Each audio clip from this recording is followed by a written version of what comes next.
Hi friends, అందరికీ నమస్కారం.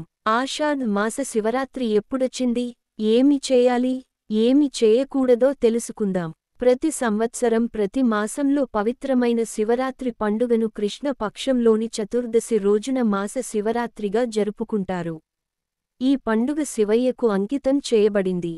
శివపార్వతులను ఆరాధించడం, శివరాత్రి రోజున ఉపవాసం చేయడం వలన భక్తులు ఆది దంపతుల నుంచి ప్రత్యేక ఆశీర్వాదాలను పొందుతారని నమ్మకం.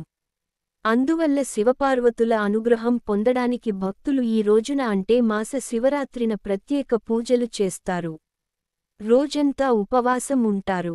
ఈ ఏడాది ఆషాఢ మాస శివరాత్రి ఆగస్టు 2వ తేదీ 2024న వచ్చింది.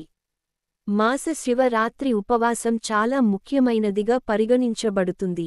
ఈ రోజున ముఖ్యంగా అవివాహితులు శివపార్వతులను వివాహం జరగాలనే కోరికతో పూజిస్తారు. అఖండ సౌభాగ్యం, సంతానం కలగాలని కోరుకుంటూ ఈ ఉపవాసం పాటిస్తారు. ఈ రోజున ఉపవాసం ఉన్న భక్తులకు సుఖం, శాంతి, సౌభాగ్యం లభిస్తాయి. ఈ ప్రత్యేక వ్రతానికి కొన్ని ముఖ్యమైన నియమాలు పాటించాలి. ఆషాఢ మాస శివరాత్రి వ్రతాన్ని పాటిస్తున్నట్లయితే ఈ రోజున ఏ పనులు తప్పకుండా చేయాలి, ఈ రోజు పొరపాటున కూడా ఏ పనులు చేయకూడదు అనే విషయాలను ఖచ్చితంగా గుర్తుంచుకోవాలి. అవి ఏమిటో తెలుసుకుందాం. ఆషాఢ మాస శివరాత్రి రోజున చేయకూడని పనులు. మాస శివరాత్రి రోజున తెల్లవారుజామున నిద్రలేచి ఇంటిని బాగా శుభ్రం చేసిన తర్వాత స్నానం చేయడం మొదలైనవి చేయాలి.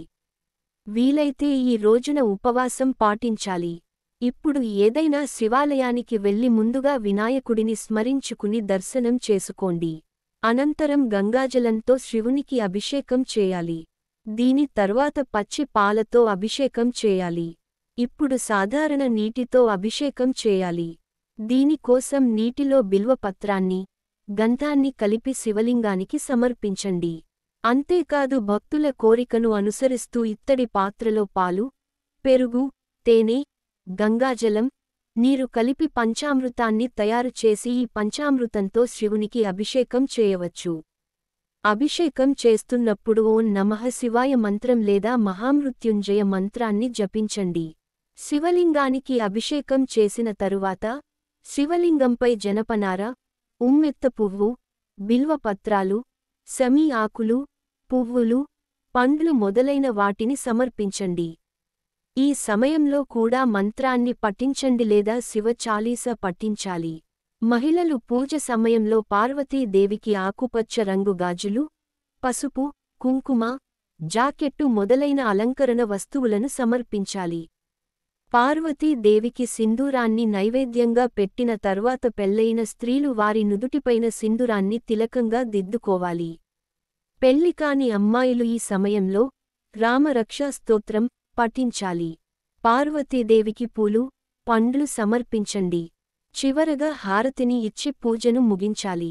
ఆషాఢ మాస శివరాత్రి రోజున బ్రహ్మచర్యం పాటించండి.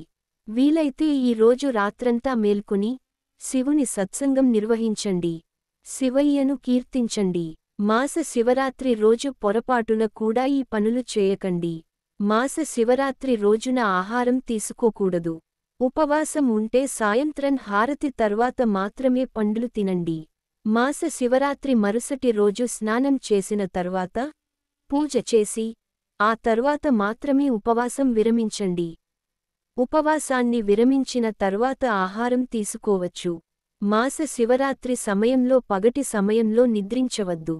ఏవైనా కారణాల వల్ల మాస శివరాత్రి ఉపవాసం చేయలేకపోతే ఈ రోజున తినే ఆహారంలో వెల్లుల్లి, ఉల్లిపాయ మొదలైన వాటిని ఉపయోగించవద్దు. ఈ రోజున ఇంటి వాతావరణం పూర్తిగా స్వచ్ఛంగా, పవిత్రంగా ఉండాలి. కనుక మాస శివరాత్రి రోజున ఇంటిలోని సభ్యులెవరూ తామసిక ఆహారం లేదా మాంసం, మద్యం మొదలైన వాటిని తినకూడదు. మాస శివరాత్రి రోజున పొరపాటున కూడా పులుపు తినకూడదు. శివుని ఆరాధనలో తులసి దళాన్ని, కుంకుమని ఉపయోగించవద్దు. ఈ రోజు శివలింగానికి బియ్యం నూకలను, నల్ల నువ్వులు సమర్పించవద్దు. శివలింగానికి శంఖం, కమలంతో నీరు సమర్పించకూడదు. మొగలి పుష్పాలను శివలింగానికి లేదా శివుని విగ్రహానికి సమర్పించకూడదు.